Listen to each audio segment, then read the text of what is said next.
일본 정부가 후쿠시마 원전 오염수 해양 방류를 강행한다는 결정에 대해서 반발이 거셉니다. 시민단체와 수산업계는 오늘 잇따라 일본 대사관을 방문해 항의하기로 했습니다. 현장에 취재기자가 나가 있습니다. 김지환 기자. 네, 일본 대사관 앞에 나와 있습니다. 네, 우선 시민단체는 대사관 앞에서 집회를 여는 것으로 예정이 돼 있죠? 네, 그렇습니다.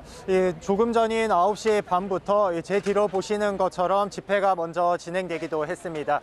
한국소비자단체협의회와 그 회원단체들인데요. 9명 정도 모여서 손팻말과 현수막을 들고 일본 정부의 결정을 규탄했습니다. 우리 국민의 안전을 위협한다면서 오염수 방류 결정을 즉각 철회하고 우리 정부는 강경하게 대응할 것을 촉구했습니다. 오전 11시에는 같은 장소에서 또다시 집회가 열립니다. 기후위기에 대응하려고 대학생들이 만든 대학생 기후행동이라는 시민단체인데요. 방역 지침에 따라 9명 정도만 모여서 긴급 기자회견을 엽니다.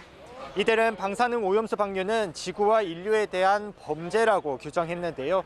우리 정부가 방류를 반대한다는 말만 할 것이 아니라 적극적인 사전 조치를 해야 한다고 요구할 예정입니다. 특히 일본을 국제해양법 재판소에 제소해 방출 금지 명령을 받는 등 국제법적 조치를 촉구할 것으로 보입니다. 기자회견이 끝나면 퍼포먼스도 진행하는데요. 오염수 방류에 반대하는 의미로 만든 스티커를 일본 대사관에 붙일 예정입니다. 오후 2시 반에는 수산업계가 항의 방문을 합니다. 수산업 경영인연합회와 수협, 한국여성어업인연합회 등입니다.